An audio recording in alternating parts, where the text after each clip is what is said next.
Eu quero fazer uma reflexão rápida com vocês. Tem uma história que eu gosto muito. E ela diz que, no bairro dos Estados Unidos, o indivíduo mudou para uma grande chácara. E ao lado da casa dele, o homem tinha uma grande propriedade. E ele viu aquele quintal vazio. E ele gostava muito de plantas. E ele notou que algumas semanas depois, o homem, ou seu vizinho dessa grande propriedade, ele cavou algumas covas e começou a colocar algumas mudas. Mas o vizinho notou que ele colocava pouca água nessas mudas. Ele não aguava com tanta frequência. E o vizinho, então, começou a ficar preocupado com a integridade daquelas plantas e a possibilidade delas morrerem. Ele aguava, mas não com a frequência que o seu vizinho esperava e que olhava da sacada. Por muitas vezes ele viu as folhas daquelas mudas murchando e sempre o vizinho colocava pouca água. Um tempo depois, essas mudas se estabeleceram. Não era aquilo que o vizinho esperava olhando para a casa de seu próximo, mas algo muito mais esquisito começou a aparecer. Volta e meia aquele homem aparecia no quintal com um chumaço de jornal bem grosso e fazia questão de passar por todas as mudas, sempre dando algumas pancadinhas nas mudas. O homem nunca tinha visto aquilo e era algo que soava para ele muito estranho. Durante um bom tempo ele viu seu vizinho dando pancadas naquelas pequenas mudas que ainda não estavam tão encorpadas. Um ano depois, a empresa deste homem o transferiu para uma cidade bem ao norte dos Estados Unidos. E depois de 20 anos, ele volta à sua cidade e tem a curiosidade de ver a casa onde morava. Aquela semana um furacão havia passado por lá e alguns estragos tinham acontecido. E ao entrar na rua de sua antiga casa, ele reparou que a maioria das árvores estavam tombadas, estavam caídas. Mas quando ele, da calçada, olhou para a sua antiga casa, ele viu ao fundo a casa de seu vizinho. Árvores sadias, grandes e fortes estavam lá, e o vento do furacão sequer havia derrubado uma. Ele então foi ao vizinho para cumprimentá-lo, e durante esse cumprimento ele falou com o vizinho e lembrou de quão estranho era o comportamento dele no que diz respeito àquelas árvores. E finalmente ele perguntou por que ele aguava tão pouco. E o vizinho disse para ele: porque eu tinha o intuito de que as minhas árvores não tivessem água com facilidade, para que elas pudessem aprofundar suas raízes e tirarem a água do mais fundo possível. Mas eu também estranhei porque você batia nelas. E ele disse: porque eu sabia que a nossa região, volta e meia, é visitada por furacões. E desde cedo eu ensinei as minhas árvores a lidar com as intempéries, com as dificuldades. E por isso nenhuma delas caíram. Hoje, mais uma vez, eu quero fazer com a igreja, e acho muito propício, uma reflexão sobre uma palavra que Deus me deu há mais de 10 anos atrás, cujo tema é aprendendo com as tempestades. Todas as vezes que as tempestades se levantam, elas não têm a autorização e nem o poder suficiente para destruir a nossa vida. Tempestades que vêm na direção daqueles que servem a Deus, elas seguem junto com o cumprimento da palavra de Deus, que todas as coisas cooperam para o bem daqueles que amam a Deus. Todas as vezes que você se depara com uma adversidade, normalmente ela tende a retirar de ti algo que você sequer imaginaria que tinha.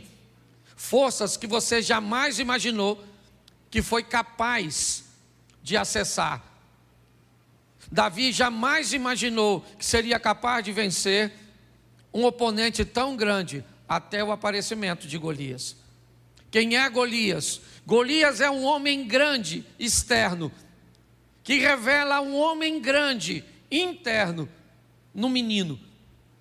Golias é alguém que faz Davi se lembrar de leão, de ursos, de batalhas passadas, de adversidades anteriores que não venceram. Nós precisamos entender que quando as tempestades vierem, onde quer que seja, em qualquer área de nossa vida, elas têm um único propósito: revelar em nós forças, capacitações que nós nem imaginávamos que tínhamos. Já ouvi de muita gente dizer: eu jamais imaginei, pastor, que eu conseguiria vencer nesse ambiente. Eu jamais imaginei que eu teria habilidade para resolver isso. Pastor, eu tenho certeza de que se eu tivesse sozinho, eu teria perdido. Mas eu não perdi porque Deus foi comigo. Então eu preciso que você tenha a sensibilidade de fazer a leitura, tá certo? Então eu vou te mostrar 4 tempestades, rapidinho, num resumo. Abra a sua Bíblia, coloca aí na tela que fica mais fácil, rapidinho. Mas se você gosta de anotar, vai aí. Jonas, capítulo de número 1. Deixa eu ler o texto inteiro para ficar mais claro para a maioria. Jonas 1. E veio a palavra do Senhor a Jonas, filho de Amitai, dizendo... Vamos lá? Vamos ver o que ele está dizendo. Levanta-te, vai à grande cidade de Nínive e clama contra ela, porque a sua malícia subiu até mim. E Jonas se levantou para fugir diante da face do Senhor para Tarsis, e descendo a Jope, achou um navio que ia para Tarsis. Pagou, pois, a sua passagem. Repita comigo: pagou, pois, a sua passagem. Isso. E desceu para dentro do navio para ir com eles para Tarsis diante da face do Senhor. Verso 4. Mas o Senhor mandou ao mar um grande vento, e fez-se no mar uma grande, e o navio estava para, verso 5. Então temeram os marinheiros e clamavam cada um ao seu Deus, e lançavam ao mar as fazendas que estavam no navio para o aliviarem do peso. Jonas, porém, desceu para os lugares do porão e se deitou e dormiu um profundo sono. Presta atenção em mim rapidamente. Deus vai conversar com seu profeta e dar a ele uma missão. Deus manda Jonas ir a Nínive, uma cidade de um povo duro, que agia com mão forte, subjugava através das forças seus inimigos e muitas vezes sobrevivia, na maioria do tempo, de despojos de guerra. Deus diz a esse profeta: vai a Nínive e clama contra ela. Porém, Jonas não gostou da ideia de Deus. Não era agradável para ele frequentar aquele lugar. Não era agradável para ele ver aquele povo merecendo um arrependimento e uma transformação. Então Jonas resolve fazer o oposto. Ao invés de ir um pouco mais ao oriente para Nínive, ele prefere descer a Jope, certo?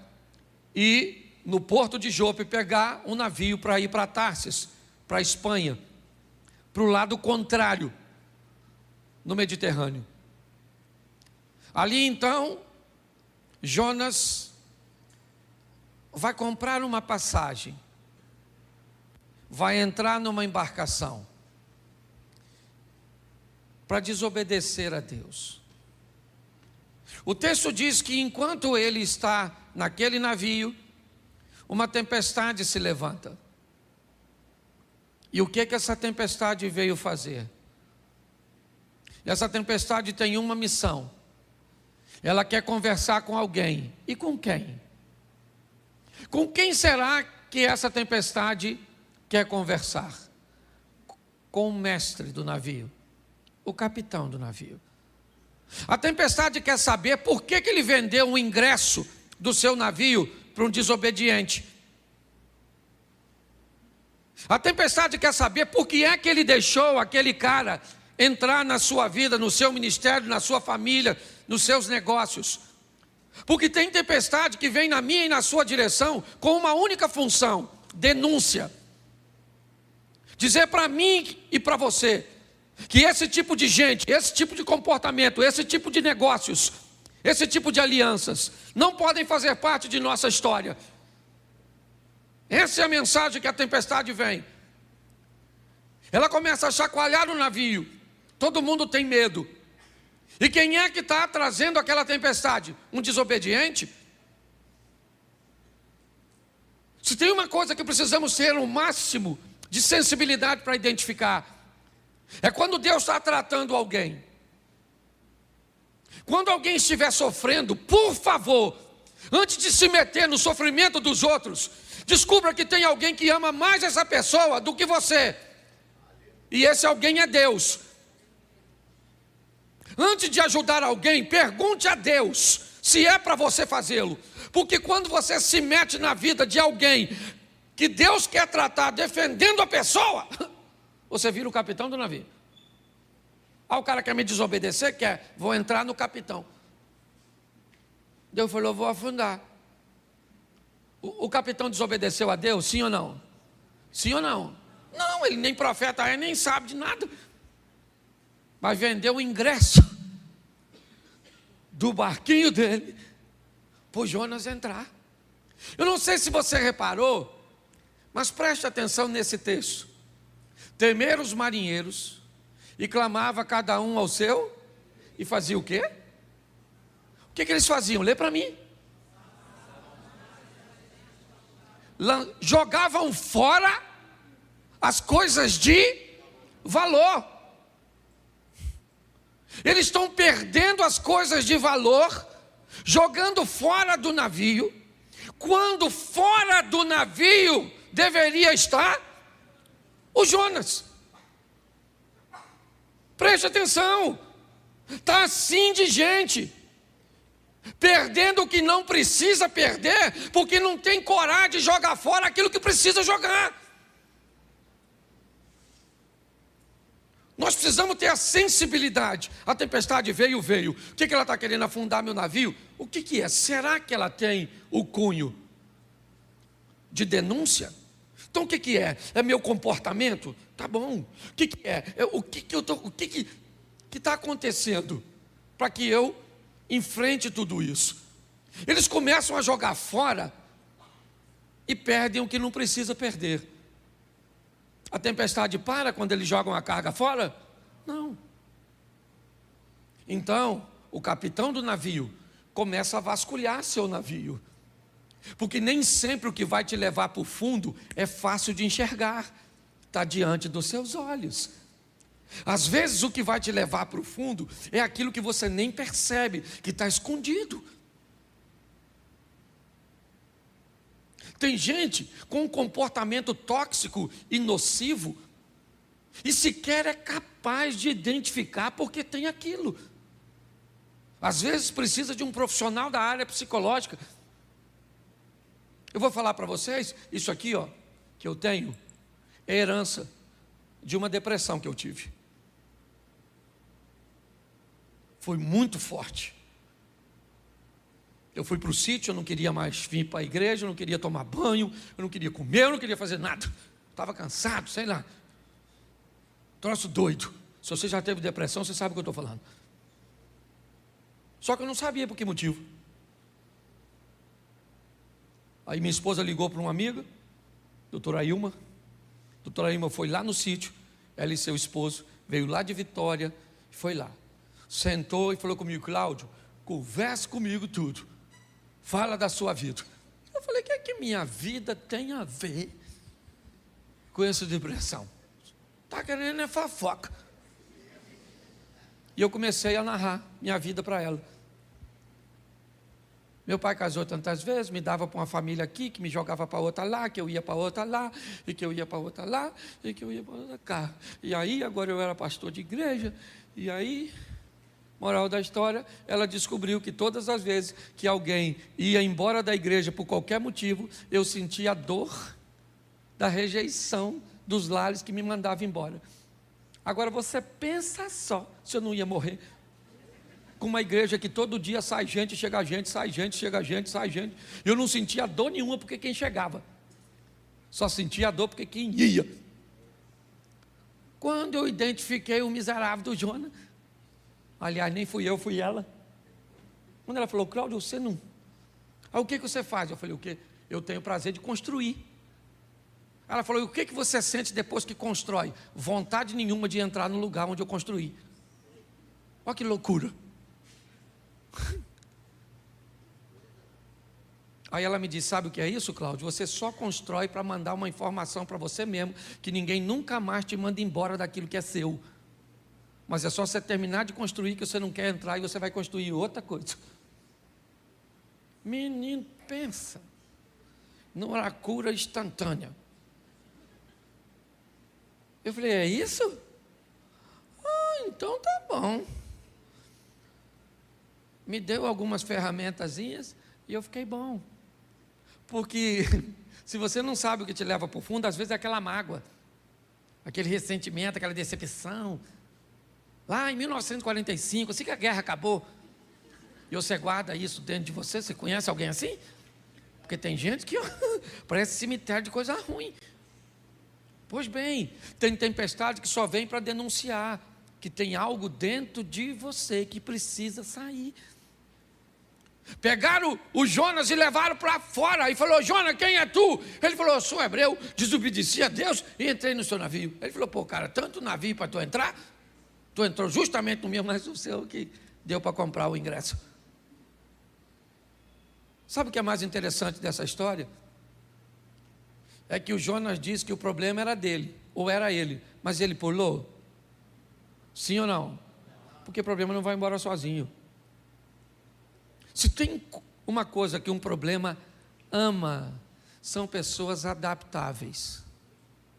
Pensa num lugar onde o problema gosta de se estabelecer. É naquele casamento onde as pessoas se adaptam com facilidade. É na vida daquelas pessoas que são altamente adaptáveis. Porque pessoas que se adaptam não costumam mudar de vida. Elas se adaptam. O Jonas falou: o problema sou eu, mas eu não pulo. Vocês que têm que me jogar fora. Você está entendendo? A decisão é sua. A tempestade aparece, diz onde o Jonas está. Você sabe que é o Jonas, mas a hora de jogar ele fora dá uma dó. Por quê? Porque às vezes o Jonas é só namorado. O Carlos. Mas você já tem 35. Só sobrou o Carlos. Você já está naquele dilema: aquele que vier a mim, de maneira nenhuma o lançarei fora. Pastor, se não for o Carlos, quem vai ser? Está assim de gente, que quando chega a hora que necessita tirar algo ou alguém da sua vida, fica com dó, com pena, de tirar aquele funcionário, de remover aquele amigo, de mexer no distanciamento daquele parente. Às vezes quem vai levar para o fundo, ser para o fundo, é sua mãe.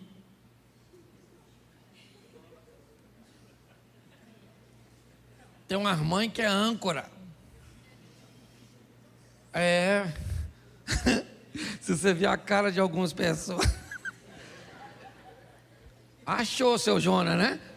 É porque às vezes é a velha que vai acabar com o seu casamento. E ela não tem nem má intenção, não.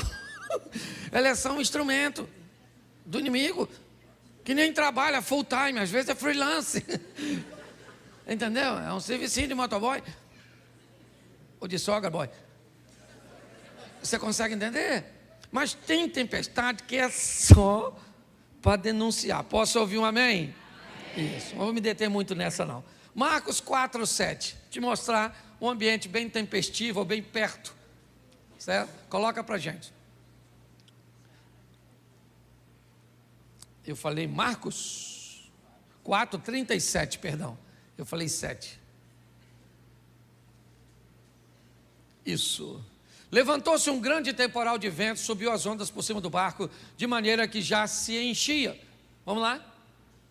E ele estava na popa do barco, dormindo sob uma almofada, e despertaram, dizendo: mestre, não se importa que pereçamos?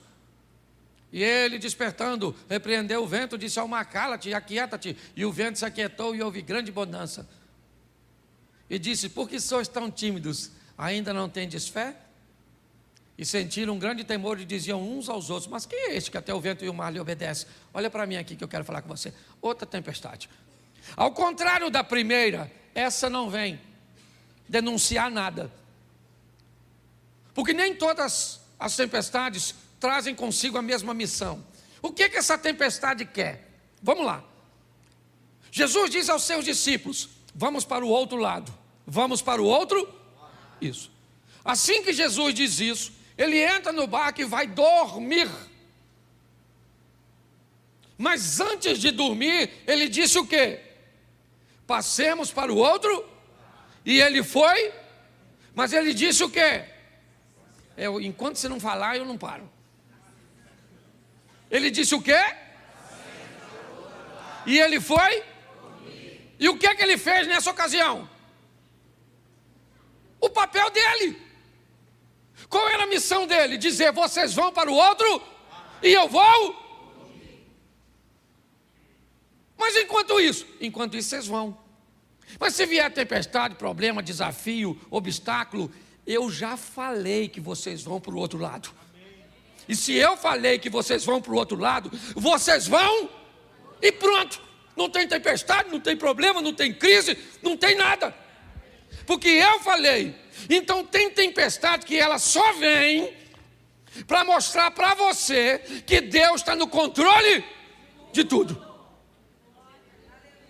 Não é denúncia, não tem nada de errado. Porque tem gente também que não pode ver uma tempestade que já acha que é pecado. Ah, está num vento. Oh meu Deus, o que eu estou fazendo de errado? Oh, estou no pecado. Você vai conversar com os irmãos que dizem: o que é? Abre esse coração seu. Alguma coisa você fez. Fala, pecador. Você fala: não fiz nada, fez. Que é isso, exorcista? Às vezes não é denúncia. É só para mostrar o poder de quem está no mesmo barco que você. Ele falou: passemos.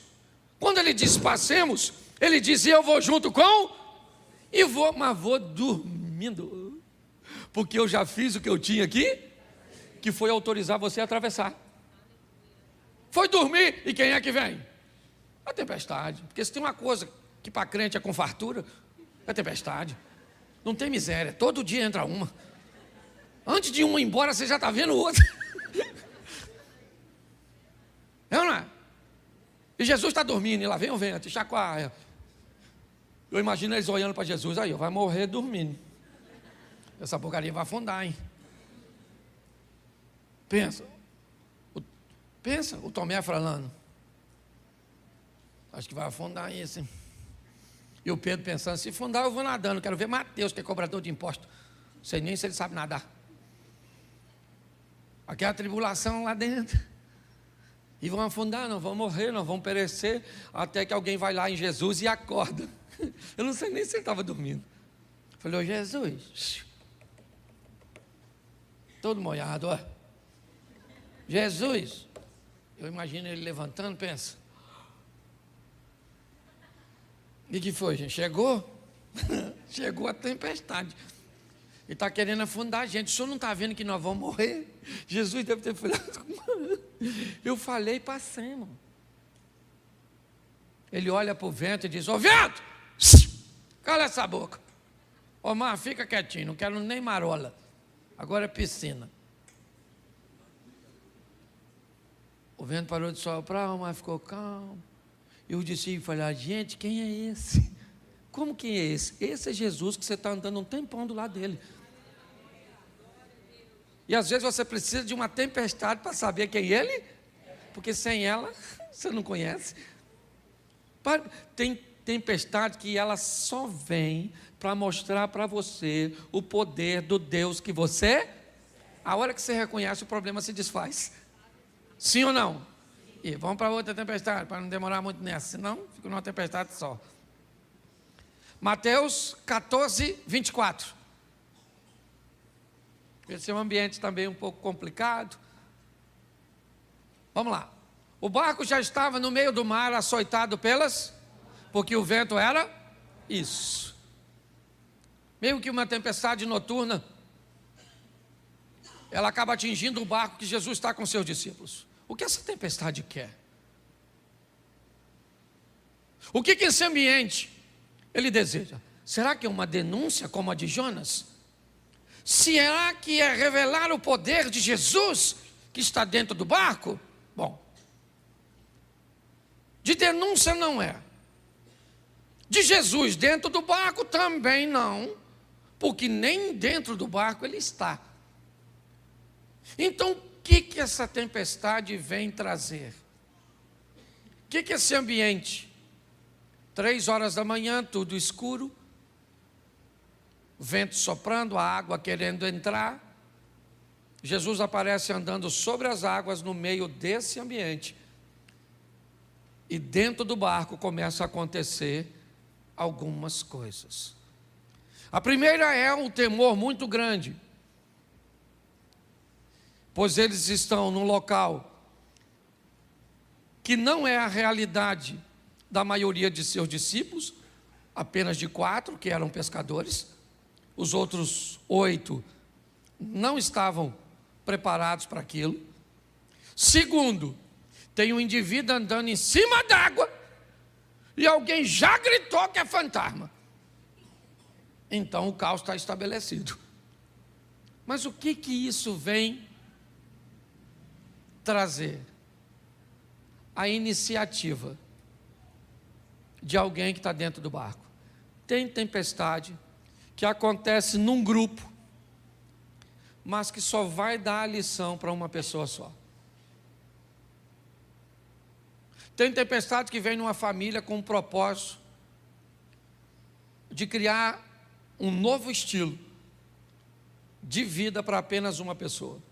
No meio daqueles 12 discípulos, se levanta Pedro e diz: eu gostaria de ir andando até onde o Senhor está.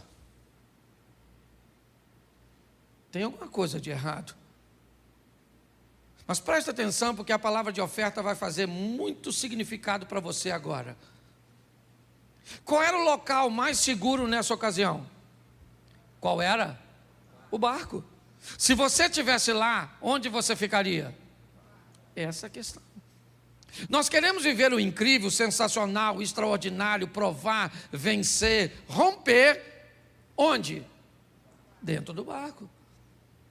A vida está esperando você fazer para ela e por ela o que você nunca fez, para que ela possa te devolver o que nunca te deu. Quando Pedro diz, eu quero ir aí fora, Jesus era para dizer, não.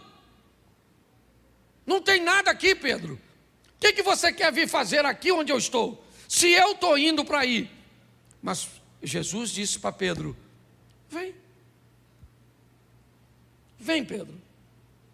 Viva seu milagre e dê uma lição em todos os outros que não têm coragem de sair do barco. Tem tempestade que só vem para mostrar para você que você é capaz de viver e mostrar para quem está perto de você que se tivesse coragem de agir, viveria a mesma coisa. Por isso que a Bíblia diz que nós somos sal e luz, porque o nosso estilo de vida precisa inspirar outras pessoas. Tem tempestade que só vem para isso. Qual é a finalidade dessa tempestade? Criar em Pedro um posicionamento, uma postura. Pedro sai do barco, vai andar com Jesus sobre as águas.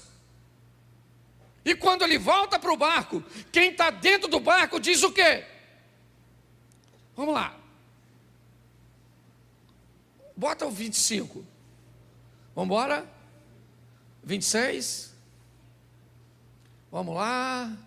27. Vamos embora?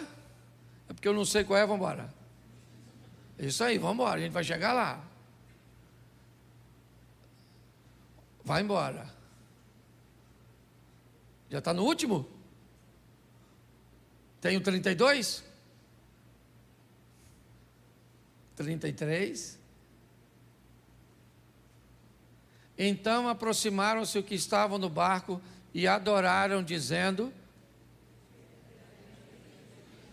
Qual é a diferença entre esses caras e Pedro? É que Pedro descobriu que Jesus era o Filho de Deus, enquanto ele estava fora do barco. Vamos imaginar um culto desse, depois dessa passagem? Vamos supor agora que eu chamasse os discípulos de Jesus, subam aqui os 12, e todos viriam aqui em cima, e eu desse o microfone para eles, e eles dissessem para todos vocês como testemunho: gente, esta semana nós vimos 2 homens andando sobre. Pedro poderia dizer: presta o microfone aí. Só para ficar claro, gente. Um dos 2 era eu, e o outro era Jesus. Tudo ficou. Você consegue entender isso? Tem tempestade que ela vem para mim e para você, com a oportunidade de vivermos o incrível, o sensacional, de andarmos sobre as águas, de ultrapassarmos os problemas. Vamos para a última, e eu termino aqui? Vamos embora. Atos dos Apóstolos, a pior das tempestades, capítulo de número 27, verso 18.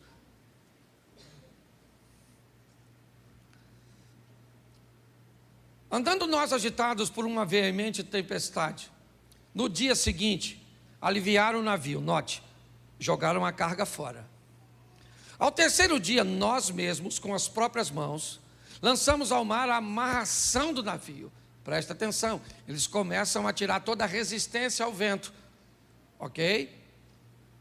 E não aparecendo, havia já muitos dias, nem sol nem estrelas, e caindo sobre nós uma não pequena tempestade, fugiu-nos toda a esperança de nos salvarmos.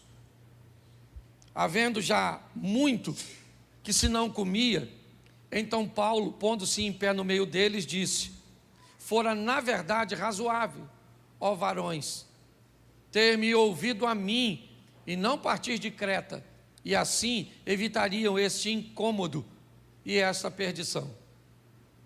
Mas agora vos admoesto que tenhais bom ânimo, porque não se perderá uma vida de nenhum de nós, mas somente nenhuma vida se perde, mas se perde o... Preste atenção que todas as outras tempestades, o barco chegou, essa não. Essas pessoas não morrem, mas o barco, ele se despedaça. Vamos lá?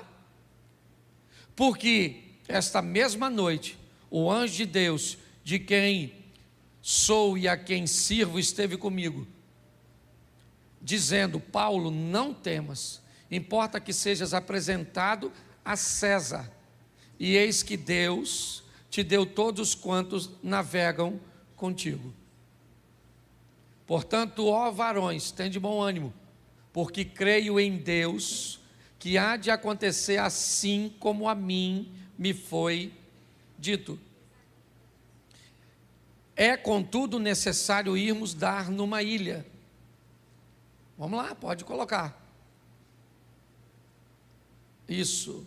E quando chegou a 14ª noite, sendo impedidos ou impelidos de uma e outra banda do mar Adriático, lá pela meia-noite, suspeitaram os marinheiros que estavam próximos a alguma terra, e lançando o prumo, acharam 20 braças. Passando um pouco mais adiante, tornando a lançar o prumo, acharam 15 braças. Estão fazendo a leitura que está ficando mais raso, está chegando próximo à margem, certo?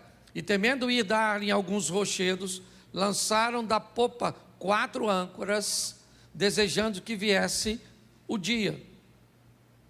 Procurando, porém, os marinheiros fugir do navio, e tendo já deitado o batel ao mar, como que querendo lançar as âncoras pela proa, disse Paulo ao centurião e aos soldados: se esses não ficarem no navio, não podereis salvá-los. Então os soldados cortaram os cabos e o batel e o deixaram cair. Enquanto o dia vinha, Paulo exortava a todos que comessem alguma coisa, dizendo: é já hoje o 14º, preste atenção, 14 dias de tempestade, certo? Que esperais e permaneceis sem comer, não havendo provado nada. Vamos embora. Portanto, exorto-vos que comais alguma coisa, pois é para a vossa saúde, porque nenhum cabelo cairá da cabeça de qualquer de vós. E havendo dito isso, tomando o pão, deu graças a Deus na presença de todos, e partindo começou a comer. E, tendo já todos bom ânimo, puseram-se também a comer. A tempestade vai rolando. Pode ir embora, meu irmão. Eu vou terminar com a leitura. Bota o 38. Isso. Refeitos com a comida, aliviaram o navio, lançando o trigo ao mar. E sendo já dia, não reconheceram a terra, certo? Enxergaram, porém, uma enseada que tinha uma praia, e consultaram sobre o que deveriam encalhar nela o navio. Levantando as âncoras, deixaram ir ao mar, largando também as amarras do leme, e alçando a vela maior ao vento, dirigiam-se para a praia. Dando, porém, num lugar de 2 mares, eles encalharam ali o navio, e fixa a proa ficou imóvel, mas a popa abria-se com a força das ondas. Então, a ideia dos soldados foi que matassem todos os presos, para que nenhum fugisse, escapando a nado. Vamos embora. Mas o centurião, querendo salvar a Paulo, lhes estorvou, dizendo, estorvou esse intento, e mandou que os que pudessem nadar se lançassem primeiro ao mar, e que se salvassem em terra. E os demais em tábuas, e outros em coisas do navio. Assim aconteceu, que todos chegaram à terra a salvo. Preste atenção em mim. Eu não sei quanto tempo você enfrenta a sua tempestade, mas eu tenho uma notícia ruim para te dar e uma boa. Primeiro, não dá para escapar ileso de todas as tempestades. Eu não sou nenhum tolo, e já vi tempestades acabar com o casamento. O homem consegue sobreviver ao divórcio, e a mulher também, e refazer sua vida, mas aquele casamento destruiu. Eu já vi doenças serem capazes de matar o corpo, mas não ter força o suficiente para matar a alma. Eu já vi negligência de pais que fez com que seus filhos afundassem em drogas, em comportamentos incorretos. Mas eu não sei se você reparou o que Paulo disse a esses indivíduos no meio da tempestade. Eu avisei a vocês que não era para ter saído. Eu falei com vocês que essa viagem não ia terminar bem. Eu avisei. Me parece que o que Deus está dizendo é o seguinte: eu estou sempre buscando uma maneira de alertar vocês. Mas está aí, beleza, nenhum, todos, tábuas, coisas do navio, tudo aquilo que flutuava, se tornou um ambiente onde eles pudessem se apegar. É verdade, mas o navio afundou. O navio não chegou. Infelizmente, tem tempestades, irmãos, que vai afundar seu casamento. E sabe por que vai? Porque você não escutou as orientações. Vai falir sua empresa. Vai matar seu corpo. Vai. Porque você recebeu avisos que era para cuidar da sua saúde, que era para você fazer seus exames, que era para você tomar seu remédio, que era para você mudar a sua postura com a sua esposa, era para você mudar a sua postura com seus filhos. Mas infelizmente a mensagem não foi ouvida, e o que aconteceu? O navio afundou. Eu acho que vale a pena levarmos hoje os exemplos dessas tempestades. O que ela pode fazer? Às vezes é só uma denúncia. Pegue, tire da sua vida e a tempestade passa. Às vezes é para mostrar: eu estou dentro do navio e eu disse que você vai passar, e você vai passar porque eu disse. Às vezes eu estou fora do navio e quero causar dentro do barco, certo? Dentro de você, um movimento para que você consiga ir lá fora e andar sobre as circunstâncias. E aqui vale um alerta. Por muitas vezes eu já vi meu casamento encalhado aqui e as ondas batendo, querendo despedaçá-lo. Eu já vi. Eu tenho 31 anos de casado. Você pensa que a pauta divórcio nunca circulou no meu casamento? Já. Mas atento aos sinais.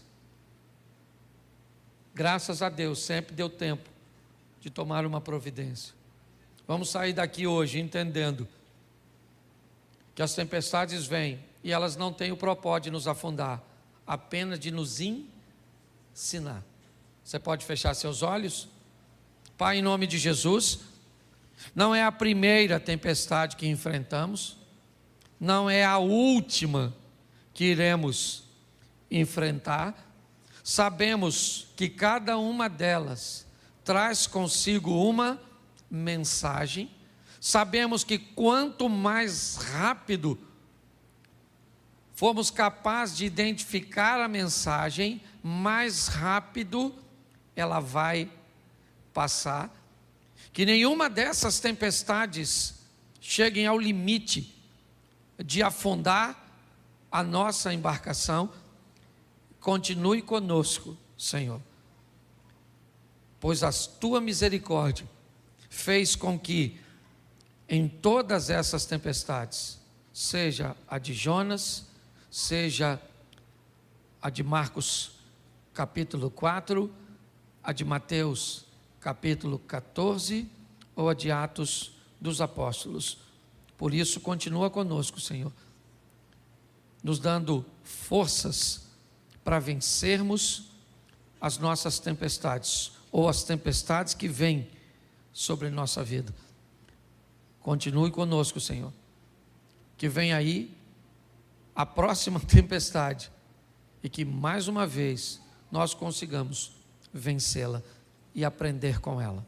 Leva-nos aos nossos lares, guardado por tuas mãos poderosas, para vivermos a melhor semana de nossas vidas.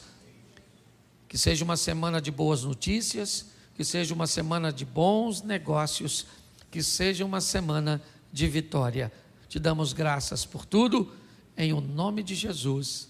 Você pode dizer amém? Amém. Que Deus te abençoe, te abençoe, te abençoe, te abençoe, te abençoe.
Minha mensagem de hoje tem por tema: fuja do erro, seja mais assertivo.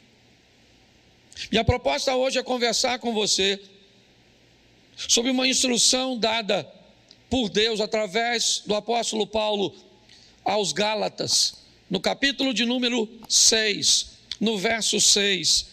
Coloca na tela, por favor. Gálatas 6, 6.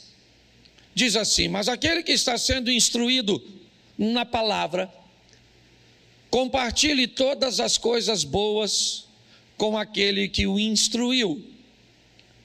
Não se enganem, ok? Em outras traduções, está escrito: não erreis. Deus não se deixa escarnecer. Ali está dizendo de Deus não se zomba, pois tudo aquilo que a pessoa semear, isso também colherá. Você tem a outra tradução aí, Vitor?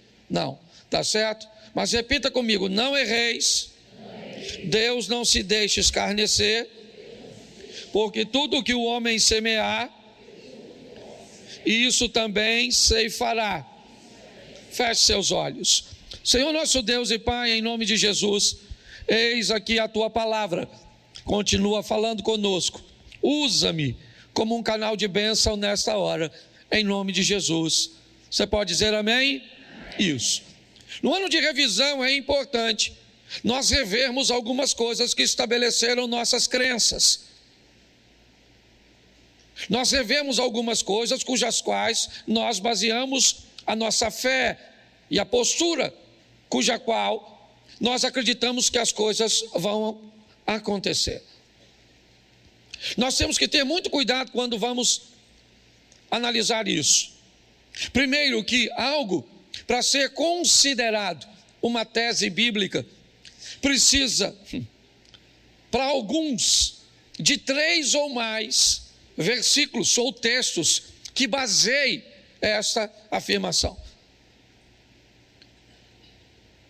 Nenhuma tese pode ser estruturada em apenas um versículo.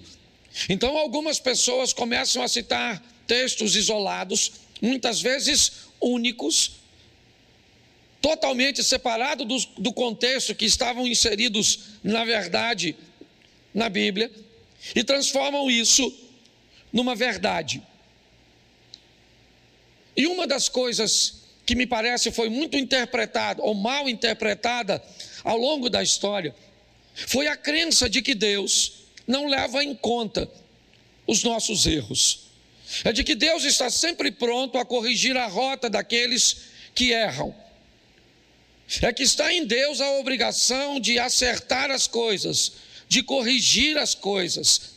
Eu confesso que eu não sei onde isso está escrito, mas as pessoas, ou grande parte delas, acreditam que a bondade de Deus, que a misericórdia de Deus, ela é grande o suficiente para sobrepor a justiça dele. Isso não é verdade. A minha proposta de dizer fuja do erro, é porque o erro vai trazer para a sua vida sérias consequências. A minha proposta de dizer a você, seja mais assertivo, e a palavra assertivo, apesar de, quando a nossa mente ouve, parecer que está falando de acertar, de fazer a coisa certa, e por isso alguns, até na hora de escrever a palavra assertivo, escreve com C, mas na verdade ela é com 2 S's, assertivo.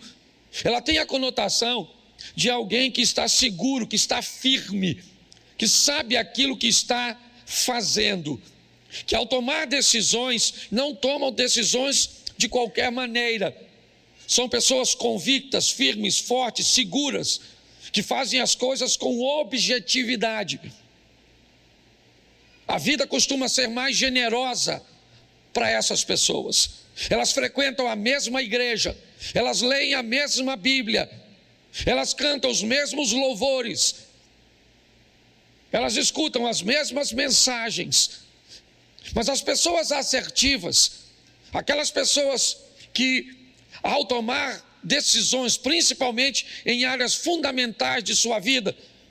Elas são um pouco mais morosas, elas aguardam, né?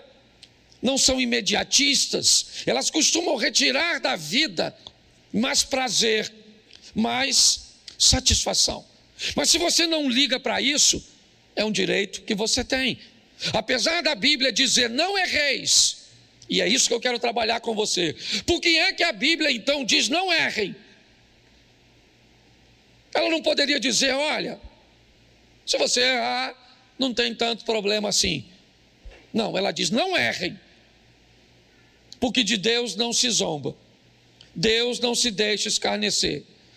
O que você fizer, você vai ter que enfrentar o efeito ou a reação da sua ação. Então, se você quer ser descuidado, se você é valente, forte, poderoso, o suficiente para cometer erros, sustente a sua valentia e coragem para colher os frutos do erro que você cometeu. Não tem problema nenhum. Você quer ser irresponsável em tomar algumas decisões? Você quer ser irresponsável a estabelecer relacionamentos? Você quer ser irresponsável em tratar a sua vida profissional? Você quer ser irresponsável em cuidar da sua saúde? Não tem problema nenhum. Fique à vontade com as suas irresponsabilidades, em cometer erros. Só entenda que você vai ter que se encontrar com eles. E é por isso que o texto até começa dizendo: aquele que é instruído, aquele que é ensinado, ele deve repartir os seus recursos com aquele que o instrui. Olha bem, a proposta da palavra é dizer: se alguém vai te dar uma orientação correta, se alguém vai te dar uma ferramenta certa, ele vai fazer tão bem a você, ele vai levar sua vida, seu casamento, suas finanças, seu negócio, sua caminhada de fé para um ambiente de tanta prosperidade que você deveria dividir um pouco dessas bênçãos que você vai receber por parar de cometer erros com aquele que te ajudou a parar de cometê-los. Essa é a grande verdade. Mas, como eu disse, se você desejar continuar numa vida de erros, não tem problemas. Provavelmente, se você tiver fé e seguir a Jesus, você vai até morar no céu. O que você não vai ter é uma vida boa aqui na terra. Ah, pastor, mas a vida não é para ser boa aqui na terra. Não. Por quê? Porque você tem acesso ao versículo que diz que no mundo tereis, e é esse que você quer tomar? Vamos lá, usa mais para mim. Nós temos umzinho aqui, que justifica o sofrimento. Mas vamos lá, eu vim para que tenham vida e a tenham em... Vencei os pensamentos que tenho a respeito de vós, eles são de paz e não de mal, porque eu tenho proposto te dar o fim que você deseja. Quer ir para Deuteronômio? Vamos lá, os céus e a terra tomo hoje por testemunha, certo? Que eu tenho colocado diante de você bênção e maldição, certo? Escolha tu as bênçãos, para que viva tu e a tua descendência. Quando você vai pegar textos que falam de vida, de vitória, de boas escolhas, está assim. Se nós olharmos de uma forma mais minuciosa, nós vamos ver que os erros que cometemos ao longo da nossa caminhada, eles são extremamente prejudiciais. E Naum diz uma coisa, para sustentar o que eu estou dizendo. Naum, capítulo 1, verso 3. Coloca aí, por favor.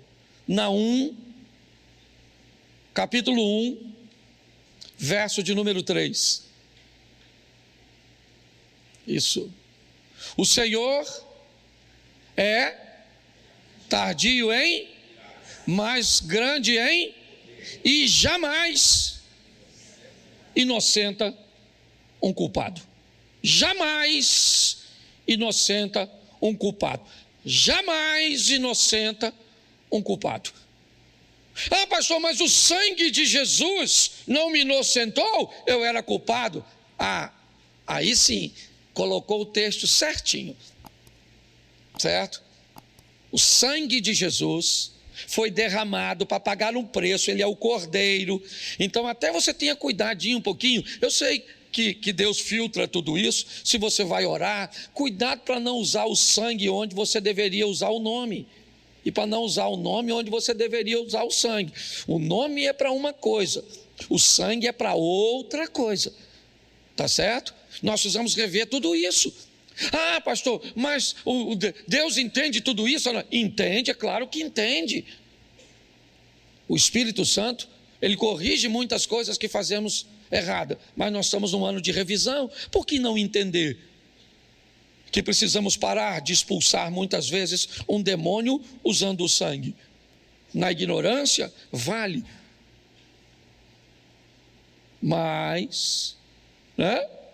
Nós precisamos rever, é só isso. Minha exposição é só uma exposição de revisão. Então a minha proposta agora é mostrar a você que se Deus não toma culpado por inocente, se Ele diz não errem porque vocês vão ter que se encontrar com o resultado do seu erro, nós temos a garantia de que Ele é tardio em irar-se. Sim, é só você ler a história de Sansão e você vai descobrir o quão longânimo Deus é, o quão bondoso Ele é. Você vai ver uma série de erros que Sansão está cometendo. Me permita fazer você raciocinar sobre isso.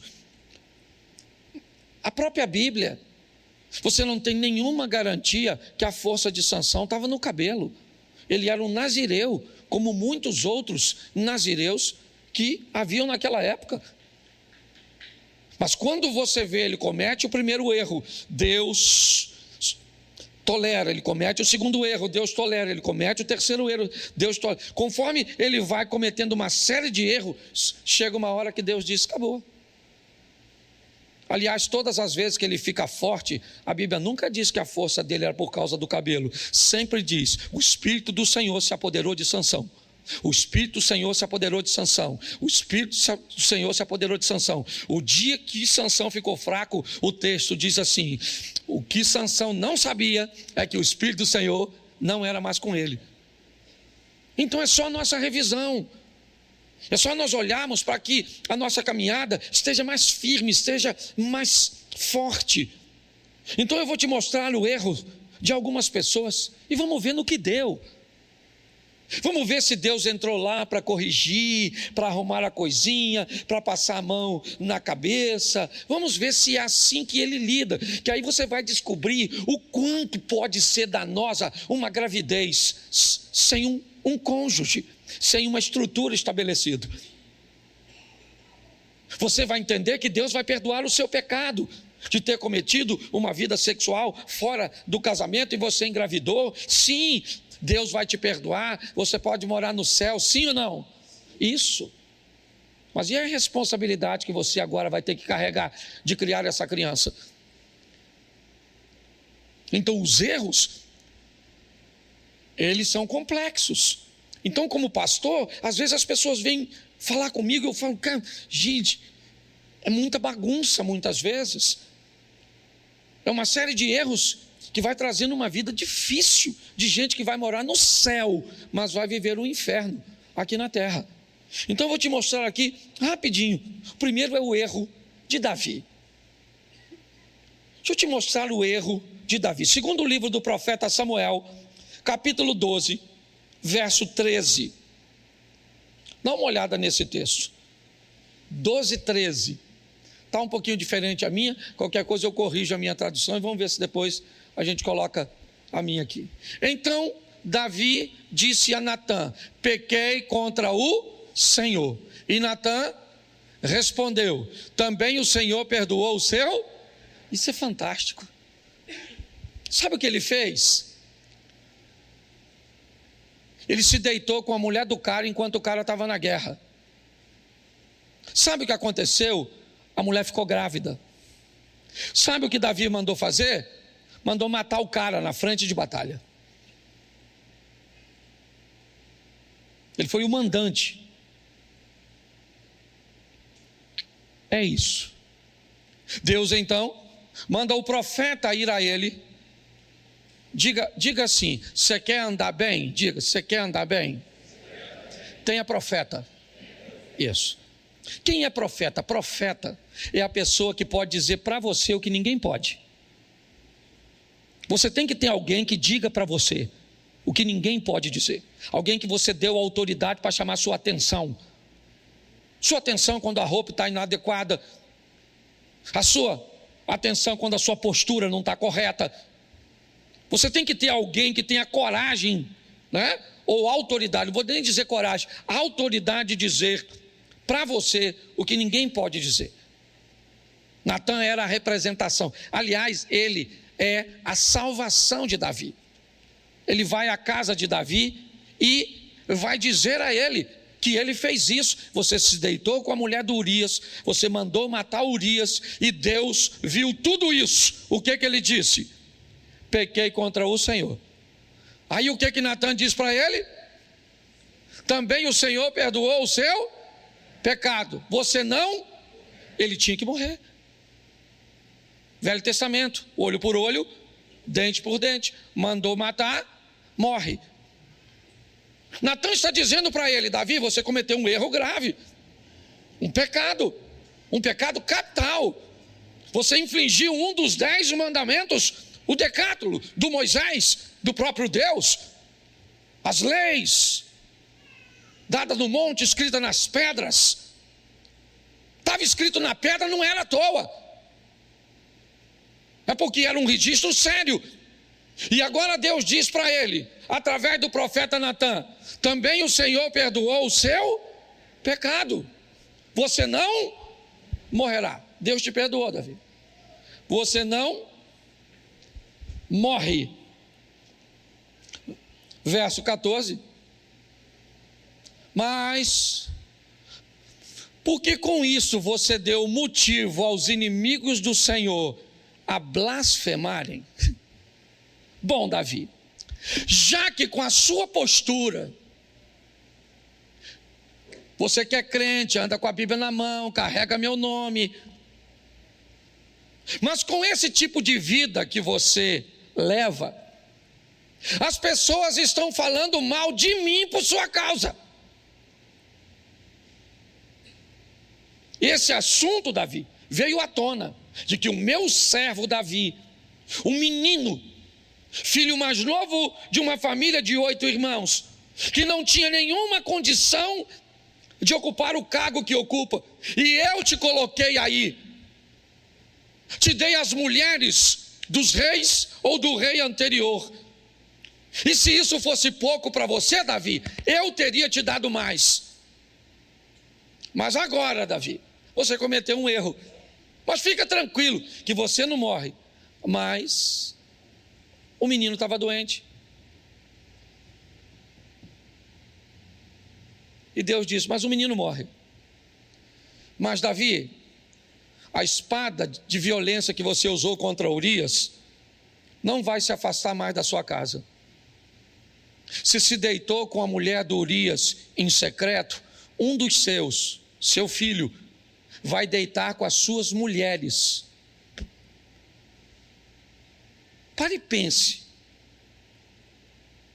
Dá uma olhada nisso e vê o que o erro de alguém que foi perdoado, porque ele foi perdoado, ele não vai morrer, mas a vergonha, a humilhação, o problema familiar e todas as coisas que ele colhe do erro que cometeu.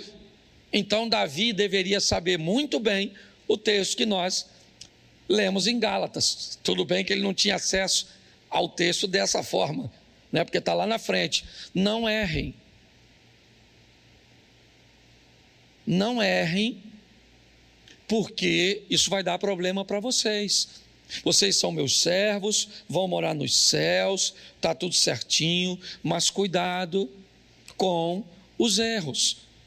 Eles vão te trazer problemas. Não acredite que Deus vai corrigir o que você faz de errado. Não é assim. Reveja isso. Vamos te mostrar outro? Vamos lá. O erro de Moisés. Note que eu só estou falando de homem de Deus até agora. Moisés, o homem que conversava com Deus face a face. Um dos textos, para mim, mais impactantes da Bíblia. Bota para mim, por favor, Êxodo 32, 32. Eu acho que é esse aí. Agora, pois, perdoa-lhe o pecado, ou, se não, peço-te que me risques do livro que escrevesse. Irmão, presta atenção no que o Moisés está conversando com Deus, no momento difícil, onde Deus está dizendo para ele: Moisés, vamos acabar com este povo, vamos acabar com essa história do Abraão, vamos começar uma história nós dois, eu vou começar um povo através de você. Esse povo vai perecer aí no deserto, Moisés, e a gente começa de novo. E Moisés, com um amor por aquele povo, mas pensa em algo, sabe, só o amor poderia fazer com que ele não fosse fulminado ao dizer uma coisa dessa para Deus. Olha o que ele está falando para Deus: perdoa. Deus está dizendo: eu vou destruir o povo. Moisés diz: perdoa-lhe o pecado, ou se não, eu peço-te que me risque. Olha o que o Moisés falou. Se não fosse com amor, com humildade, estava morto. Eu só estou te mostrando isso para você ver o nível que esse cara era, o nível que Davi foi. Mas não interessa se é Davi, não interessa se é Moisés, não interessa se é Abraão, não interessa se é Paulo, se é Pedro, não interessa quem seja. Errou, meu irmão, a casa vai cair. É isso que você tem que entender. Então, se você vai ser macho e valente o suficiente para vacilar, depois também chupa o limão. Não vem com essa fatalidade: agora também eu errei, minha vida acabou nada. Você vai colher tudo e vai começar de novo. Vai ter força para passar vergonha, humilhação. Isso. É assim que funciona. Agora, só para terminar, verso 32, para terminar esse texto. 33, o próximo. Por favor. Então o Senhor disse a Moisés. Quem foi que disse? Riscarei do meu livro todo aquele que... Pensa num troço desse. Pensa. O Deus falando: Moisés, vou falar uma coisa para tu. O livro é meu, eu risco. Quem? Quem eu? Quero não. Quem vacila. Então aquele Zé Ruela era para eu riscar. Você não fez nada, eu não vou riscar. Certo? E agora, por sua causa, também não risco os caras. Não é um negócio maneiro? Pois é, seria bom se a vida dele fosse sempre assim. Mas esse Moisés, Números 20, verso 8, olha o que esse cara faz. Números 20, verso 8, o erro de Moisés. Pegue o seu bordão, ajunte todo o povo, você e Arão, seu irmão, certo? E diante do povo, falem a rocha, e ela dará a sua, assim vocês tirarão a água e darão de beber à congregação e aos verso 11. Moisés levantou a mão e feriu a rocha, deu uma pancadinha. Quantas vezes? 2 vezes com o seu bordão. E saíram o quê? E a congregação e os seus animais? Olhe para mim aqui. O erro de Moisés, eu não sei nem se isso é erro. Falando sério. Porque olha só, Deus falou com Moisés: Moisés, vamos fazer o seguinte, o povo está com sede, então vamos dar água para esse povo. Pega o Arão, seu irmão, vão lá, e aí você pega aquela rocha lá e fala para a rocha: rocha, sai água.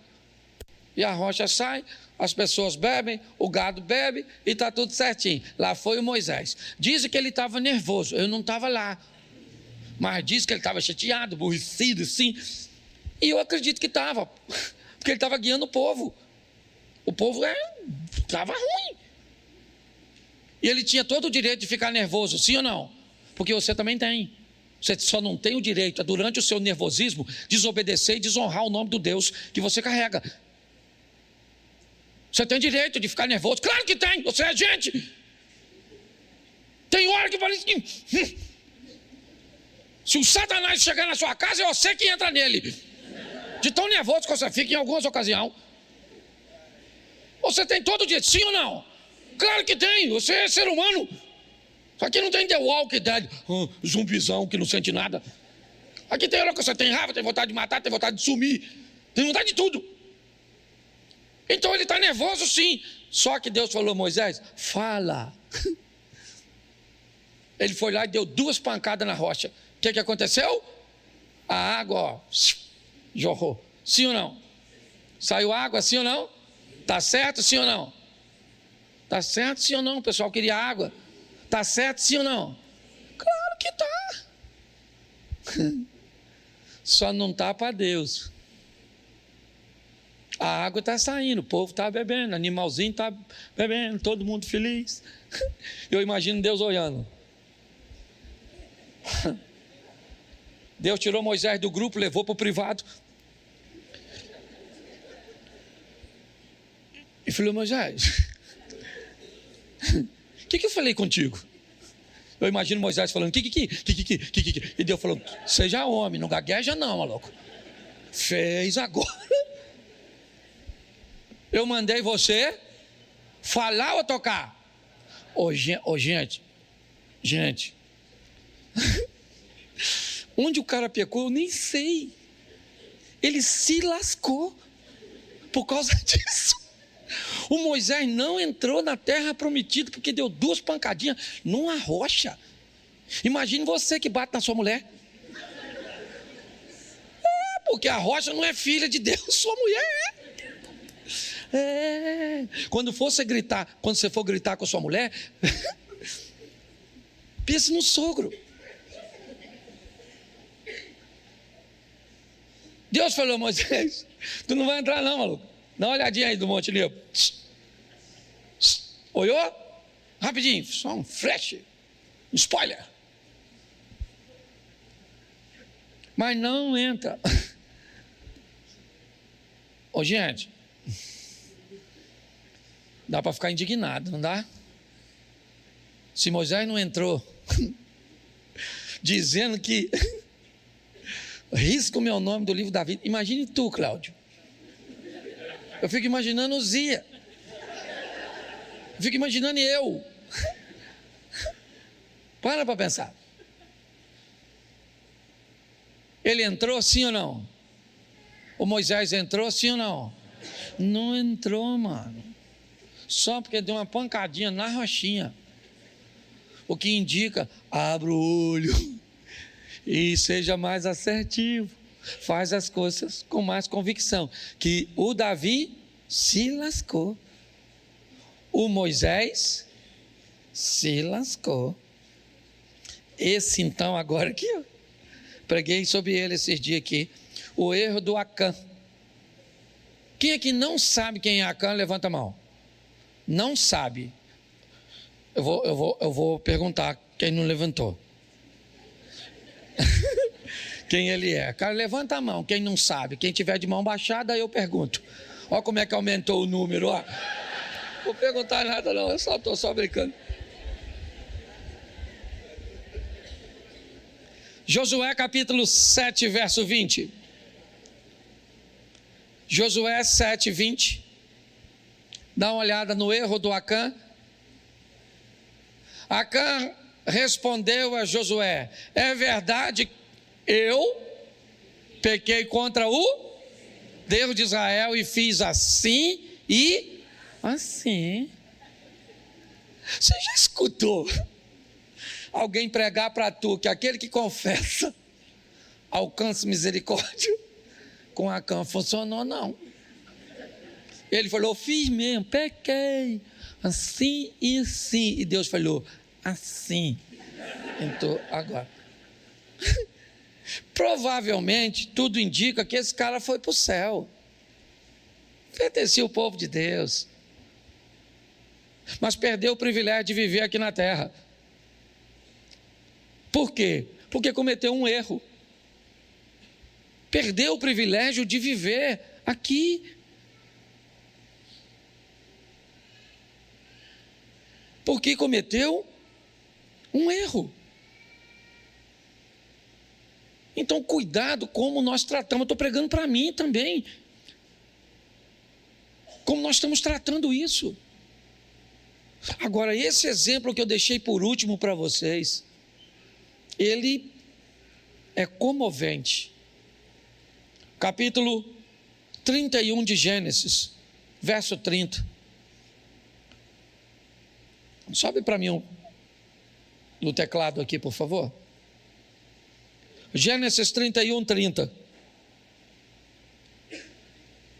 Presta atenção nesse texto.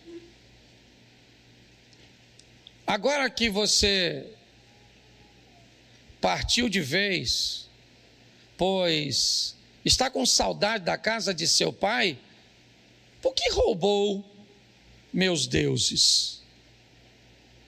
Prestem atenção aqui. Nesse texto nós temos o erro de Raquel e o erro de Jacó. Jacó não estava vivendo muito bem com seu sogro. As coisas não estavam boas.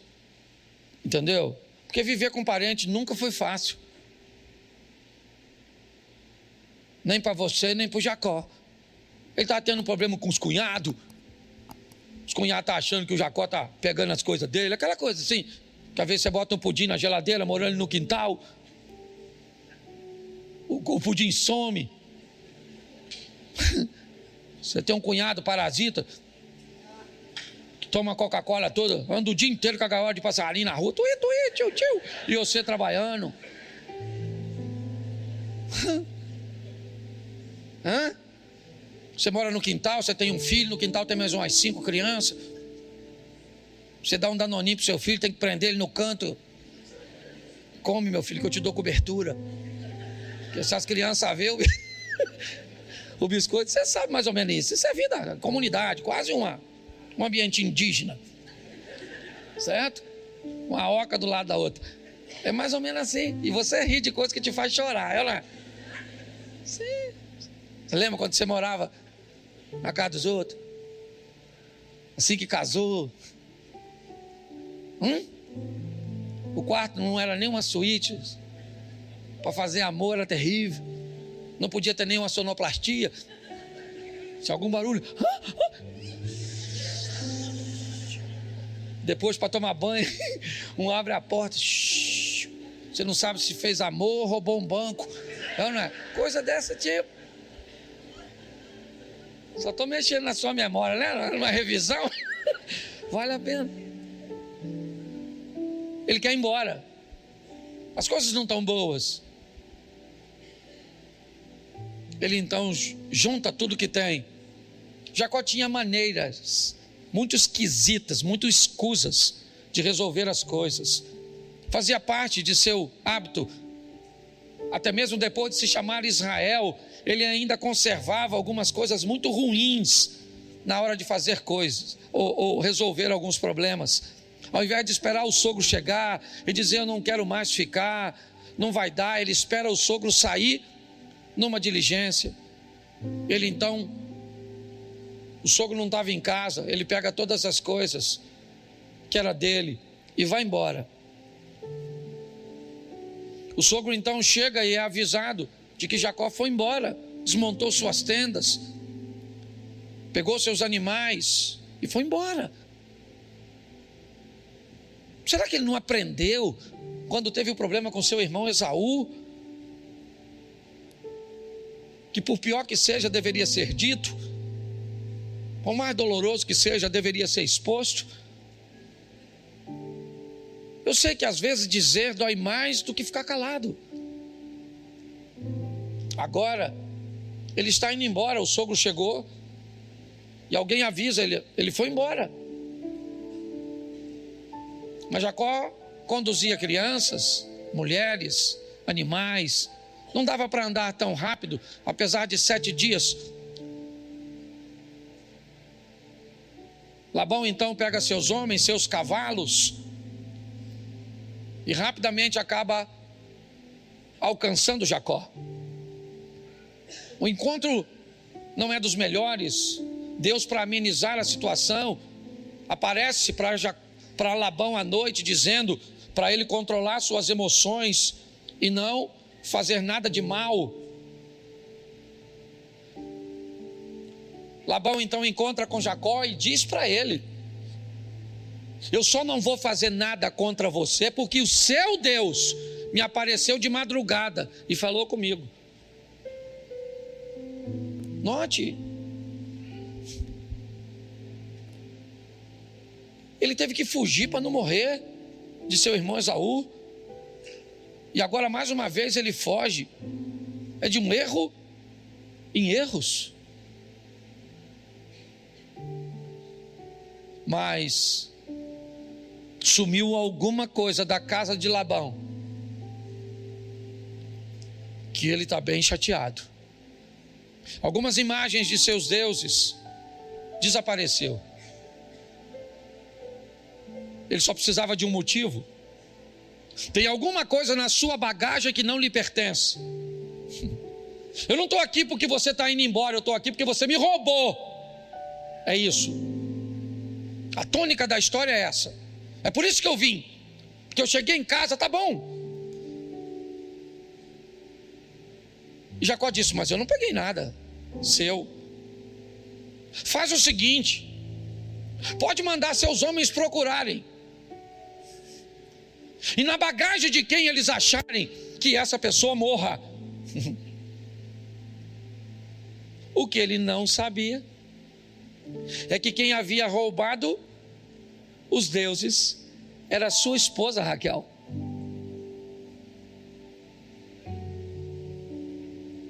Quando isso aconteceu, estão revistando tudo.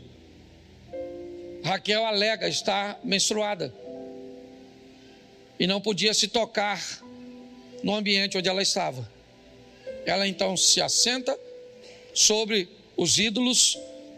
O pai manda revistar tudo, e aí Jacó, que já não está muito satisfeito com aquela situação, diz: faz o seguinte, ó Labão, não procura só seus deuses não, suas imagens não, pode procurar aqui, e tudo aquilo que você achar aqui que for seu, você pode levar.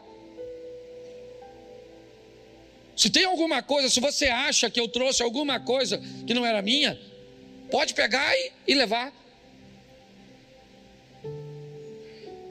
Não acharam nada. Eles foram embora. Uma falsa sensação de paz. Mas ali, Raquel assinou sua própria sentença, cometendo o erro de roubar os ídolos. Jacó vai ficar sem sua amada esposa, porque lançou uma palavra de morte sobre a mulher que ele amava.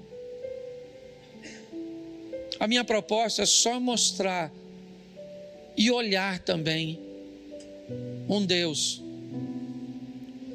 que me parece tem muitos problemas com erros.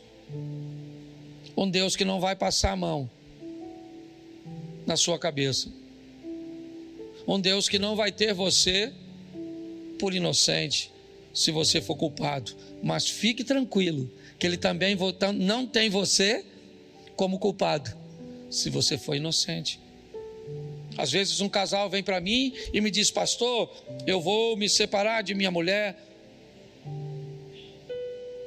E eu digo: não dá, pastor.